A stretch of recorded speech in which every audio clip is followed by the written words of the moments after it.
ഇതൊന്ന് രാവിലെ ഉണ്ടാക്കി വെച്ചാൽ പിന്നെ ആ ദിവസത്തേക്ക് വേറെ ഒരു കറിയും വേണ്ടെന്നേ. അപ്പൊ കൂടെ കൂടിക്കോ, പെട്ടെന്ന് ഉണ്ടാക്കാം. പാനിലേക്ക് എണ്ണ ഒഴിച്ചു കൊടുത്ത് ചൂടാവുമ്പോൾ ഒരു 3 മുട്ട പൊട്ടിച്ചൊഴിച്ച് സ്ക്രാമ്പിൾ ചെയ്തെടുത്ത് മാറ്റി വെക്കാം.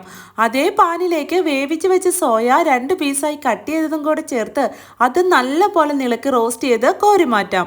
ഇനി ഫ്ലെയിം ഓൺ ആക്കാതെ പാനിലേക്ക് എണ്ണ ഒഴിച്ചു കൊടുത്ത് 1 ടേബിൾ സ്പൂൺ കാശ്മീരി മുളക് പൊടി, 1 ടേബിൾ സ്പൂൺ മല്ലിപ്പൊടി, 1 ടീസ്പൂൺ മഞ്ഞൾപ്പൊടി, 1/2 ടീസ്പൂൺ കുരുമുളക് പൊടി, ആവശ്യത്തിന് ഉപ്പും ചേർത്ത് ഇളക്കി മിക്സ് ചെയ്ത് ഇനി ഫ്ലെയിം ഓൺ ആക്കി പൊടികളുടെ പച്ചമണമൊക്കെ ഒന്ന് മാറി ഇതൊന്ന് മൂത്ത് വരുമ്പോൾ പൊടിയായി അരിഞ്ഞൊരു സവോള ചതച്ചെടുത്ത് 4-5 അല്ലി വെളുത്തുള്ളി ഇട്ട് കൊടുത്ത് മസാലയിലേക്ക് ഇത് നല്ലപോലെ ഇളക്കി മിക്സ് ചെയ്ത് 1/2 കപ്പ് വെള്ളവും ഒഴിച്ചു കൊടുത്ത് തുറന്നു വെച്ച് ഇളക്കി വേവിച്ച് നമ്മുടെ മസാല ഒന്ന് കുക്കായി വരുമ്പോൾ റോസ്റ്റ് ചെയ്ത് വെച്ച സോയായും സ്ക്രാമ്പിൾ ചെയ്ത് വെച്ച മുട്ടയും ചേർത്ത് കൊടുത്ത് ഒരു 2-3 മിനിറ്റോടെ ചെറു തീയിലിട്ടൊന്ന് ഇളക്കി ഗ്രേവിയൊക്കെ ഡ്രൈ ആക്കി ലാസ്റ്റ് കുറച്ച് മല്ലിയിലയും കൂടി ഇട്ട് കൊടുത്ത് കുക്ക് ചെയ്തെടുത്താൽ super and tasty masala egg soya ready.